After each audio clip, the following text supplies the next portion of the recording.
Here it is, Friday, 6:30 Central Standard Time. That means on Twitch, we're going to be doing some reviews. So, Green Oaks Gaming, every Friday night, we try to do a great review on something related to the RPG hobby and supportive hobbies. Now, for 3 weeks, I've been promising that we were going to be doing brushes. And as you can see on the large screen behind me, we're going to be tackling brushes. So Tammy is here with me in the studio to assist with this review. And brushes are kind of an odd item when you think about RPGs. However, with the tactical aspect for where RPGs started, from tactical war games, tabletop war games, into modern, miniature painting has been an important aspect of the hobby since its inception. And as a miniature painting artist, it is very near and dear to my heart, and in my opinion goes hand in hand with making sure that we have the proper tools to execute the visions that we want on the table. So when it comes to brushes, there are a number of elements that I really take into consideration when I'm preparing to paint miniatures. And my overall aspects have changed over time. Part of that is as I have gotten better at painting, I have gotten to be a little bit of a snob for better products. More than a little. When I first started miniature painting, of course, the first miniatures I ever painted was in the mid-'80s, and it was using tester paint, tester model paint, and tester paint brushes. And the brushes were just generic kind of hobby brushes, a very stiff bristled flat end. They kind of flared out a little bit from the furrow where they went into the handle, but they got the job done well enough. As I matured in taking the hobby seriously and looking at it from a profession standpoint, making sure that I had a good execution required that I had better and better tools to better execute the paint jobs that I wanted. Also learning new techniques and better ways to paint. So brushes really started to become more and more important as a painter. So we've gone through and just purchased a lot of different brushes that are designed specifically for miniature painting. The biggest aspect on looking at miniature painting brushes versus just craft brushes really makes a difference in the brush itself. So we will not be reviewing more generic, I guess is the right word, brushes that are designed for craft. The brushes we're going to be reviewing are designed for miniature painting. Is that a good way to put it? That's absolutely the right way to put it. So for the brushes, you can see, like I said, on the screen behind me, we have some loose ones and then some packed ones. So these loose ones, I'm actually going to put to the side, and we're going to do these ones last, because I'm going to use it for a nice segue into something else. Uh-oh. So you can see multi-packs here of brushes. We have 4 packs, and all of these were purchased off Amazon, and we did just a search of miniature painting brush set. So very simple, very direct, and these were the top items to come up. And each of these has a little bit different aspect to them as we were looking. So a little bit different shape in handle, and then multiple tip sizes or paintbrush sizes. The purple and blue ones you can see are the same brand and really the same brush, just different colors. And they have a wide assortment of brushes themselves. The purple ones I'm actually going to leave in the package for you to use at your desk so that we can do a follow-up and talk about how well they perform. But I'm going to loudly pop open this blue set or this teal set, and we're going to go over the different brushes together. So I'll scoot back from the camera here.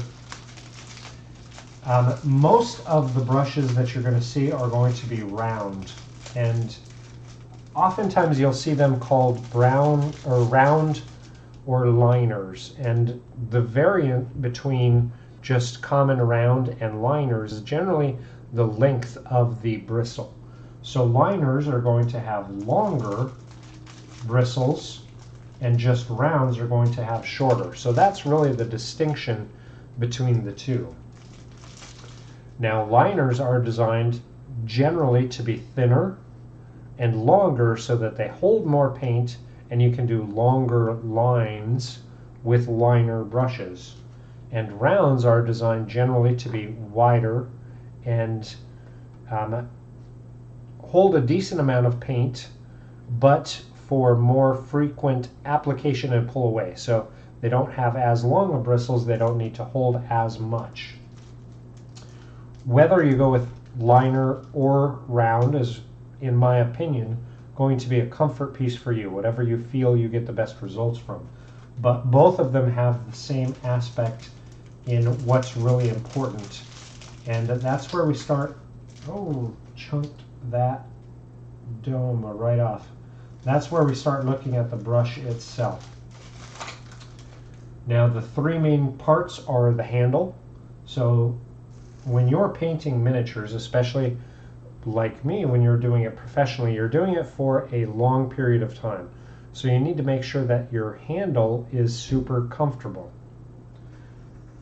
If the handle isn't comfortable, you're going to have a harder time using it in longer term settings. So making sure the handle is comfortable is definitely an important aspect.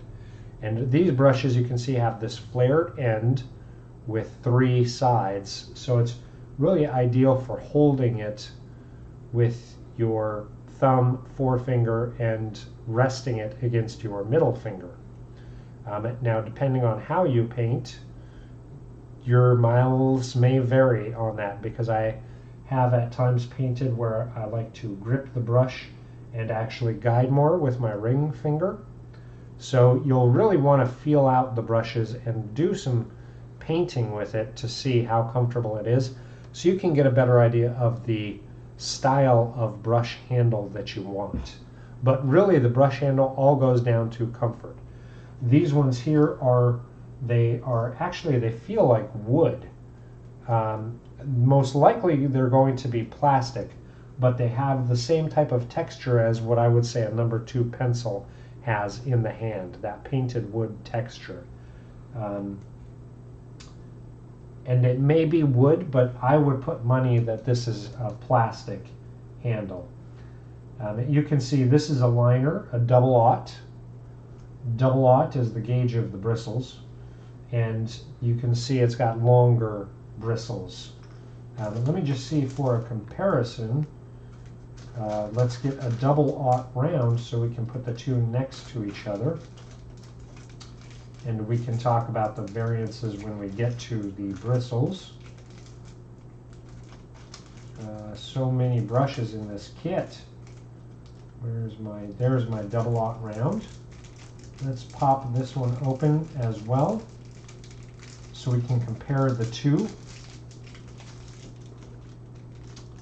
So handles, you can see, are exactly the same. They've got the same length handle right up to the ferrule. They've got the same design, and the only difference is one is liner, one is round. So your handles are going to be the same.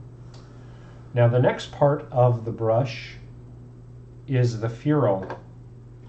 So that is basically the metal component, often metal component, that connects your handle to your bristles.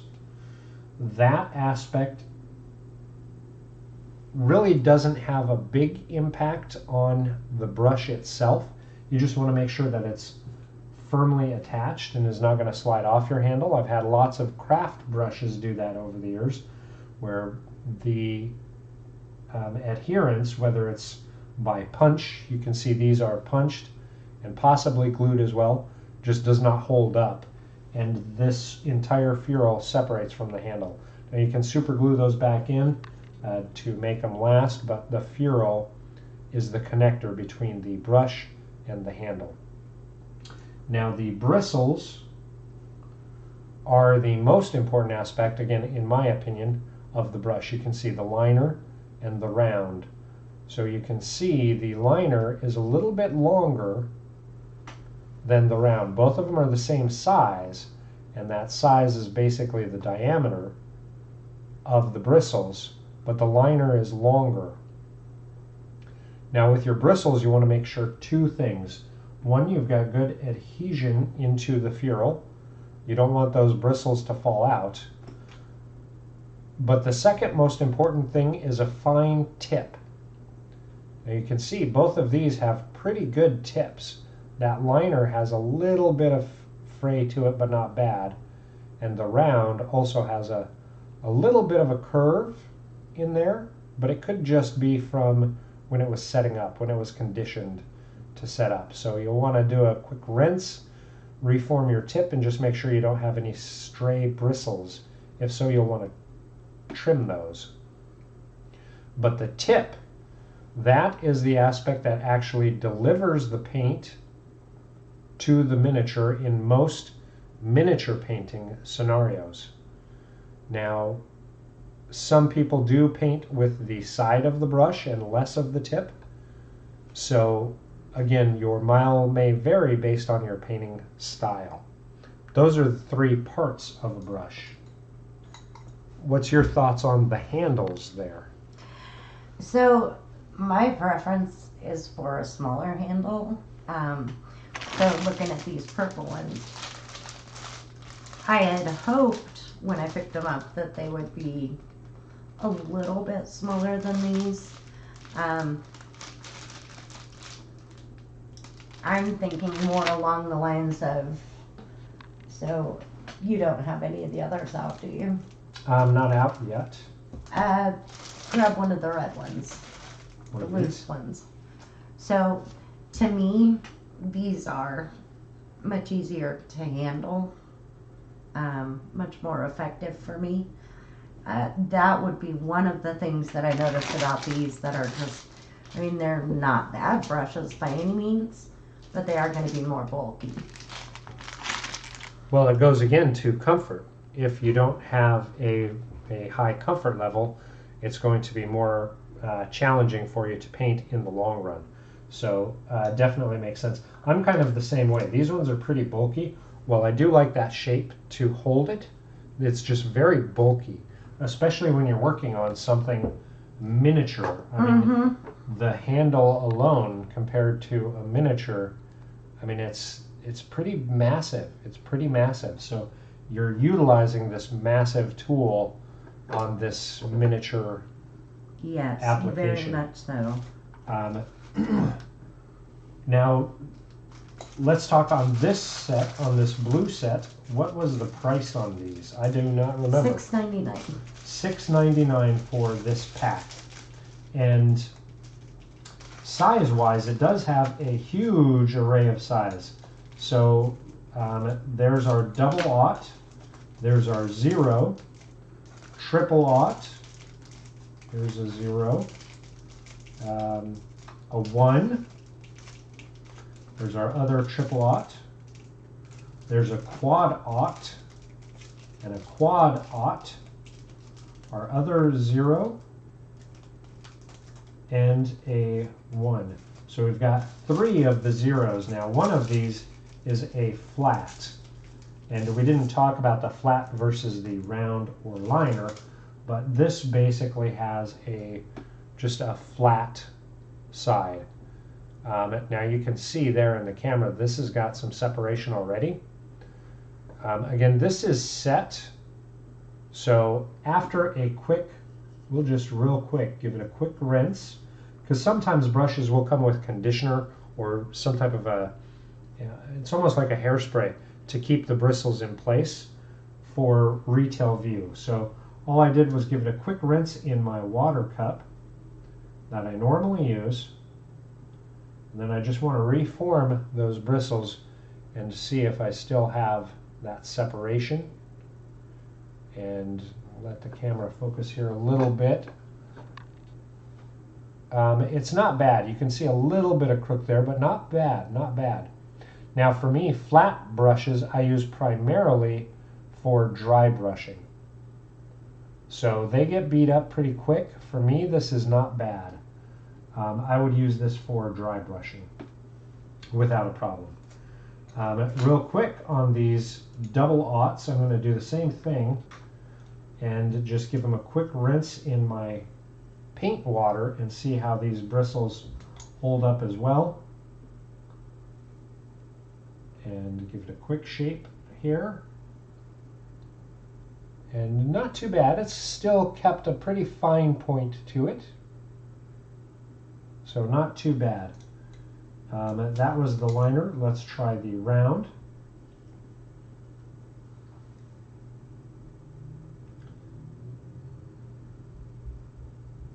Oh, this one here I can already see it's got a stray. So we'll have to pull that one out and check and see. Again, it held its point pretty fine. So sizing is all pretty good for a person getting into miniature painting. $7 seems like a pretty good value. I would definitely say yes. It's a good value. And the black ones are the same, correct? The black ones are not, actually. The black ones we bought for $4.99. $4.99. I guess the packaging is a little bit different. Yep, they are from a different company. Again, just searched them on Amazon. Oh, I see. The blue ones here are Biokia. Yep. And these ones are Zizzo. I don't know if I'm saying that correct. I think you are. Sizo, maybe. Sizo, like psionics. I don't know. I'm going to pop into these here real quick. And let's open them up and see. I do see that they do have different sizes here as well. Mm-hmm. So this, I was looking at these, kind of with the idea of doing like a paint and take sometime or something along those lines where, you know, your investment isn't huge, but a lot of people can get some enjoyment out of it. So these definitely have a wider size range. So you've got an 8, a 6, a 5, I'm guessing that's a 4, yep. A 3, a 2, a 1, a 0, a double aught, and a triple aught.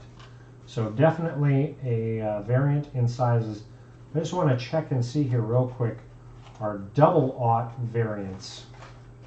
This is also something that you should be aware of and comparing is your size variant. Let's take the lid off this one here. So both of these are rated as a double aught. And you can see, look at the variance in the brush diameter. Wow, that's huge. That's a huge, huge variance. That is very, very huge. The black one looks a little bit smaller in the handle too. It actually is identical. Is it? Yes, identical. Aside from the name, black definitely is slimming, but yeah, no, it's identical in shape, in size. The ferrule is a little bit shorter. But it also looks better formed. Yeah. And I would say that that is probably the better double aught size, correct? For miniature painting, I would say yes. I believe this is going to be more consistent with what you see in the market on I may others. move over on this other side of you. Okay. We'll change the camera then and drop that one. I'm not worried about it. I was doing some shopping for next week. Aha! My Yes. enabler. Ah, but you're gonna love what we got coming next week. So, We're continuing the trend. all right. So for these blue brushes, I would say definitely if you're just getting into miniatures and looking at larger miniatures, I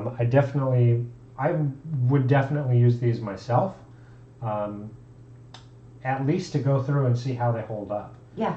Because especially for me, I started out with just brushes that I could get at places like Hobby Lobby and Michael's and Yeah, some of them have seen a lot of wear. yeah, some of these are, what would you say, 15 years old? Yeah, very much so. I definitely put my brushes through the paces. I think, though, these would be good for things like speed paints. Speed paints, absolutely. Terrain. Paint and takes. Paint and takes. Terrain. For a value, if you're just getting into it, I think either way you can't go wrong. I think it comes down to a comfort level. So this set here, I definitely think in your smaller range is more accurate for what you're going to get when you get into more professional goods like Kolinsky's and such.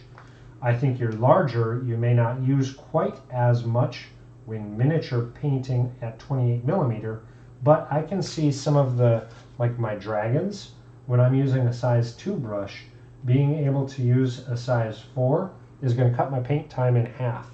Now, see, for me, this is going to sound really horrible, and I know it's probably not a do thing, but with as long as these barrels are, I would cut it and use it for a dry brush.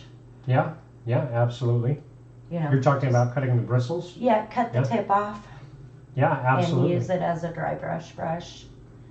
Just because you've got a big surface there, that would be, I mean, for that particular set. So these ones here at a value of, these ones were how much? $4.99. $4.99. Yeah. And these ones were $6.99. Mm-hmm. I think that it is a good value if you're looking at just getting in or getting a wider assortment, having more brushes. If you find that you go through brushes more frequently, these could definitely be the way to go. I will say, if you find yourself in need to where you're having to constantly replace your brushes, at that point you want to look at care and maintenance of your brushes. Oftentimes what I've heard in the, especially with newer people into the painting community, is their brushes never last. They separate, they don't keep a fine point, they curl over. That would be me. So the leading cause to that aspect is because paint is actually moving up into the ferrule and pushing those bristles apart, meaning you're not going to be able to maintain that fine tip.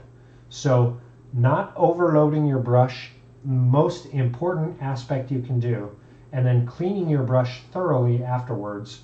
That's how you're going to extend the life on paintbrushes like this, or any paintbrush really. But if you're finding yourself to where you want to utilize value ones and make them last, really stretch that penny, proper maintenance and care is going to go the long way. And then brushes like this, they can go a long time. I've had value brushes that I've had for over 15 years. Yeah. So definitely not a deal breaker or anything like that. I think either set, I do like the idea, we've talked oftentimes about doing paint and takes here, where you can sign up for class with Green Oaks Arts and Gaming, and we'll work together to paint a miniature, and then you'll take away the miniature with brushes and some paints, the whole 9 yards, everything you need to continue your adventures in painting. So these are really what we wanted to review and look at and see how feasible it was. I think these are great. I would paint alongside newer painters with these any day of the week. Yeah. And I would not feel bad giving those to somebody. No, definitely not. Definitely. I mean, I would not be able to go out for like a paint and take and buy some at the dollar store. Right. That's or use water me. paint Right. brushes, things like that. So brushes like that, we're looking at value. You know, we talked about how to get into the hobby and everything. Now I want to step out a little bit and talk about other brushes that I use and recommend. So I've purchased these just, I think, last week. These are brushes by Reaper Miniatures. One thing that these have in common to our value ones is they're all synthetic. Your bristles, you'll see, are going to be either synthetic or natural hair. So synthetic, you'll have things like nylon, gold Taclon. They're all just man-made materials. And realistically, oh, here's what I wanted to do. I wanted to, I don't know if I've got a double aught here. I think I've just got a 0. Yeah, that's okay. We'll use a 0 and a 2. So the Reaper brushes, when I purchased these I get for $5.99 a piece. They are designed specifically for miniature painting.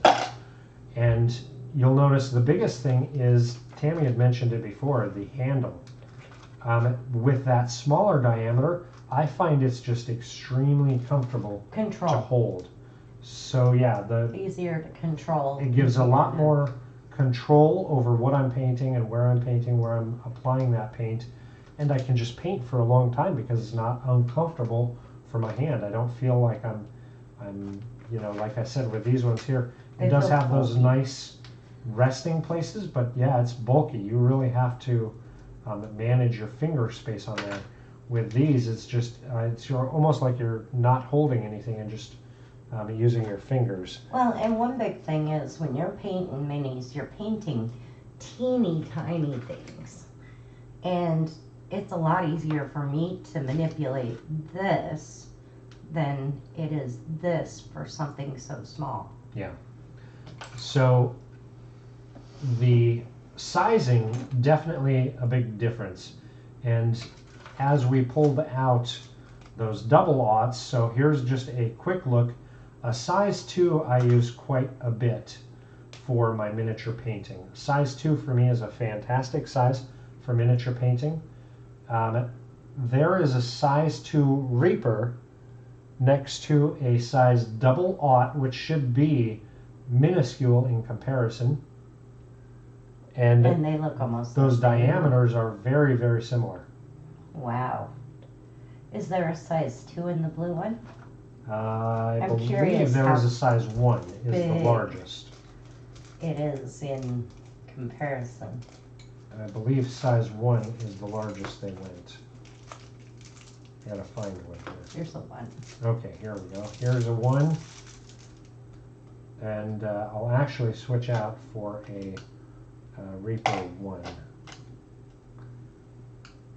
So here is a value. Get that in the trash. Value size 1 versus a Reaper Miniatures size 1. Or size 2, I'm sorry, size 2. That's a Reaper size 2 and a value size 2. A value size 1. Reaper 2, value 1. Reaper 2, value 1. She's got it. She knows what I meant. So you can see even that size 1 is bigger than the size 2. Right. Reaper. Now let's put a Reaper size 1 next to this size 1. That's just drastically drastically different. I mean, just absolutely different. Absolutely different. It's drastic, definitely. So size variations, when you're looking online, just know that you will have size variations. And that's true of all brands. If you look at Winsor and Newton versus Reapers, you'll have a size variation. So just be aware that there will be size variations. And I do think that after a while of painting, you find what style fits you the best. Absolutely. And you know what you're looking at when you buy them. Absolutely, 100%. Now, here is where we start getting into a little bit of differentiation. So the black handled is also a Reaper brush here. Both of these are size 2. They're pretty similar. Very similar. The biggest difference is actually in the bristle. So the black handled one is a sable hair, a natural fiber, and the red handle is the synthetic. Does one hold paint better than the other? So it's a super debatable subject, but I've found in my experience your natural bristle holds paint better, and the theory behind it is because that natural hair has like splits in it. Natural hair has little splits in it. It actually holds the paint better. Whether or not that's true, I can't say. I just know that as I'm loading my brush, I feel like I have better control of the amount that is held in there. But what I note is as I'm painting with a natural bristle, it has more flexibility. It's not massive, it's not comparing steel with cotton, but there is definitely a huge improvement on the flexibility of your natural bristle versus your synthetic.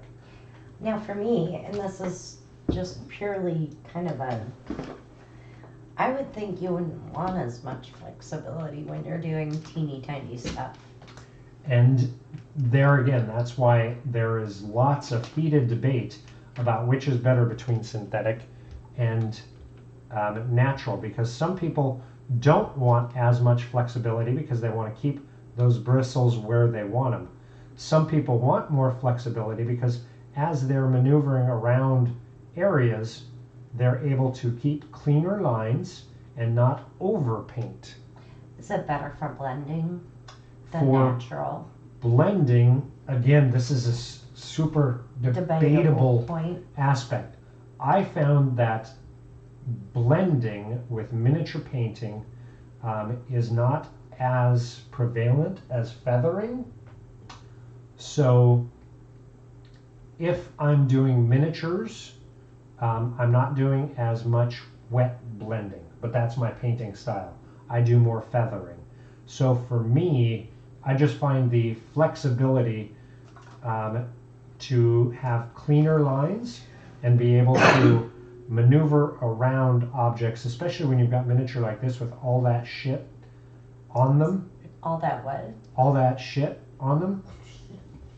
It's easier for me to maneuver and not overpaint as I'm doing some of the detail work when I'm using a natural bristle versus a nylon bristle. Gotcha. Because here, if I come off an edge or something, it snaps back and gives me overspray. Even if it's a small tiny drop, as it's going onto a yellow or a white with brown from the scabbard, it's apparent and it's definite. So that's my personal preference.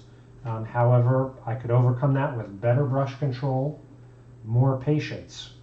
A lot of it is going to go down to your painting style and how you manipulate the brushes. Brushes, an important aspect for me for miniature gaming as I use them in tabletop role-playing games, because I love using miniatures in tabletop role-playing games. I also love to just paint and have amazing results. So for me, again, it goes down to having good tools is the definite key. While I don't think you can go wrong looking at how to best stretch your dollar, especially in these economic times, if you want to spend more time in the hobby, or you're looking at making it a way to grow your portfolio, enter competitions, anything like that, you could see better results by having better tools. However, I don't think it's a necessity to go out and buy Winsor & Newton Kolinsky brushes at $36 a pop to get into and enjoy miniature painting. I I think that's a good summary. Yeah, definitely. So next week we are going to continue the theme a little bit. Do you want to go over that, or do you want to do a plug real quick? A plug. So I talked about my favorite of Reaper. Go ahead. The Reaper brushes, as I said, I've been using these for years and I love them. Reaper does not sponsor me, so don't think of this as an ad. However, Reaper is currently doing their Bones 6 Kickstarter, and I would be remiss if I did not mention the Kickstarter on the show, because the Definitely. majority of the figures that I've been painting as I've been streaming on Twitch have been Reaper miniatures and are primarily, not holistically, but primarily from the Reaper Bones 5 Kickstarter. And I have been in love with the quality of the sculpt. Though they're plastic, the plastic they have developed is fantastic at holding details. And I am a firm believer in, if I come across something that works and that I am passionate about, I am happy to talk about it publicly. So Reaper Bones 6 Kickstarter going on right now. It is called The Tales from the Green Griffon, and the Kickstarter closes April 30th. So you can see right now, and their goal they set is 30,000. They're at 1,135,000 and climbing. A little bit about how this works is, as that total increases, they add more product. The amount of product currently available through the Kickstarter, that's the map there that you're seeing. There are some stretch goals, but the amount of product that they are adding, and that's currently unlocked, that you can pledge and receive via the Kickstarter, is amazing. We're going down to, Are you going to the core set? I thought it was above these.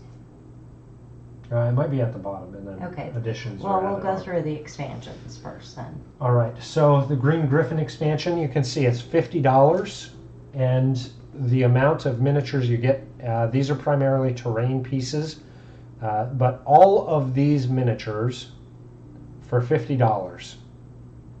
That's a lot. That bar is like a wraparound Cheers bar with a centerpiece, $50. I have not calculated what that is per, but it's pretty crazy. This is one of my favorites, the Shadows of Sullen Hall. So these amazing undead elements. There are some fantastic skeletons, some terrain pieces, ghosts. Those ones there are translucent. All of these miniatures, this was $50, right? Yeah. $50 for all of these. Briarwood Vale, my second favorite. This is my favorite. This is definitely Tammy's favorite. So another $50 expansion. These miniatures are all like Fey related. Absolutely amazing. Absolutely amazing. And these are not all 28 millimeters. You can see that fairy dragon. That, I believe, is on a 4-inch base. It's huge. Yeah, absolutely. So that one is not unlocked yet. No, but it's getting close. It's getting close. And that one is there's not this unlocked. one. That's an Egyptian.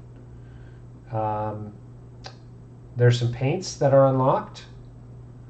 Some gnolls. $14 for all those gnolls. If you have outdoor adventures with gnolls. There's men-at-arms. So you can see it's got 6 men-at-arms plus one that you can build. I love this one too. This one's fun. Chibis. Pathfinder Chibis. And that's a $35 option. Orcs, if you need orcs to throw against your party, $14 for 6 orcs. There's some chibi goblins, some cute little goblins. This one here is awesome. This is a dragon on a 4-inch base. A 4-inch base.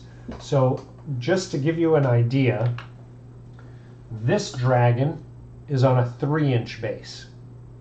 This is a Reaper dragon out of Bones 5. That's a 3-inch base. The Charandar is on a 4-inch base. Massive. $16. $16 for a dragon. They've got some giant ants. Let's see. Yeah. Then the ants are $8. Why am I not seeing the core set? it's not there. They have to be doing some updates on the core set, is my guess. But the core set, Let me go to. I know it's after close-ups. No, that's just individual images. Oh, I think I know how to do it. Watch this.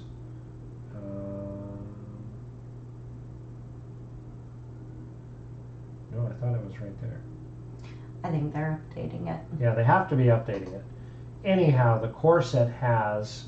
Well, we can scroll through and they can just see it's a massive... A lot of miniatures, anyhow. Just a lot of miniatures. And the pledge for this is $125 and just a ton of amazing sculpts. Some of them are resculpts, updated sculpts, existing sculpts, but a lot of new sculpts as well in this set. I believe there's over 100 miniatures, if I'm not mistaken. Yeah, so just over $1 a piece. I think the last update I saw, they were $1.12 a piece is what it equated to. But again, these aren't all just 28 millimeter miniatures in the core set. There are some large ones in there as well. So some definite value. When you look at things like the Bog Monster, which is like their take on a shambling mound, which is this massive, large miniature for $1, just over $1. It's an amazing value, just an amazing value. And the one thing about this is the more people pledge, the more stuff gets opened up, and it just keeps growing. So right now you're getting up. Here we go. I refreshed. Okay, so here's the core set.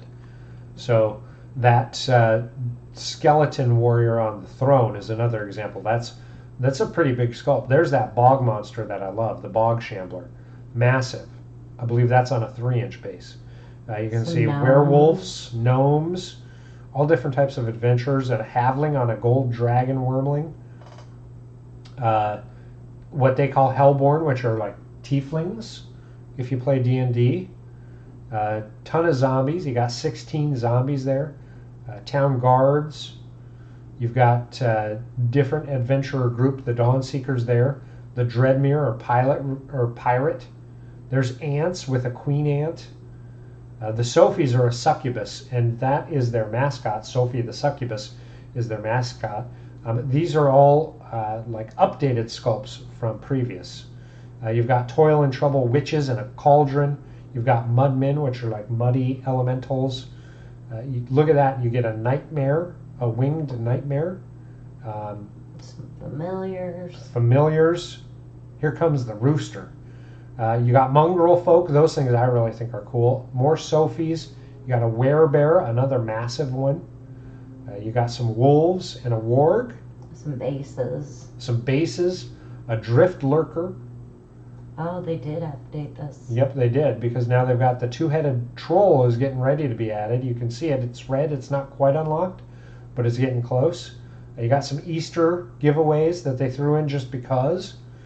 You can see those fire newts, dwarves of Craghammer, and then you can see you've already got a barbarian prince. This is like a level up aspect. So as the unlocks come, you've got basically the level 1, the level 5, and the level 10 barbarian. Just some really cool miniatures. All that for $125. So I had to throw it in there, had to do a quick plug just because I'm a firm believer in that Kickstarter, and definitely want to show the love and hope that it helps grow, because the more it unlocks, the more my pledge unlocks as well, and the more value we get for our dollar. All right. So like I said, we're going to kind of continue a theme next week. All right. We are going to do a paint holder. Or yes, similar to that, but you're going to cover that next week. We are going to cover a different kind of paint holder that can be used with brushes or with your airbrush. And it's definitely different. I don't know if you've seen it before.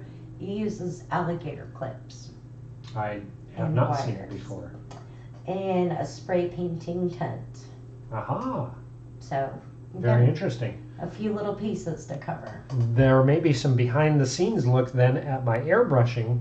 I did a painting studio not too long ago where I was airbrushing these dragons, but we didn't do like a setup or anything. I haven't done any review on it either. Yeah, I have not. So maybe we may talk a little bit about that, but kind of show the setup. And the tent is intriguing because currently I've got a ghetto setup. I have got a cut cardboard box that I airbrush into as well as photograph into.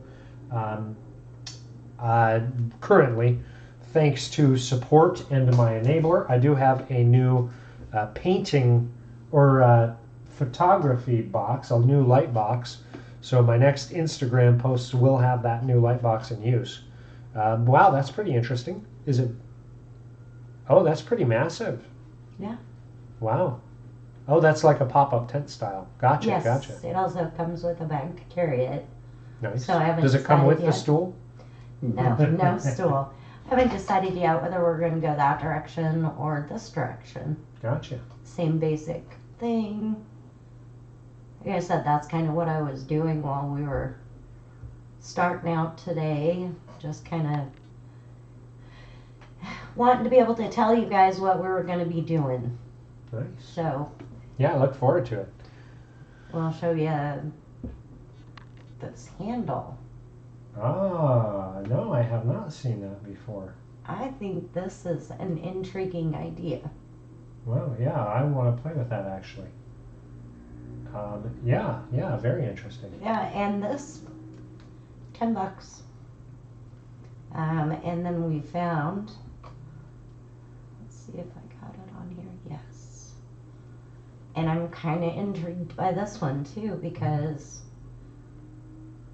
these are little, Are they magnetic, it looks like, maybe?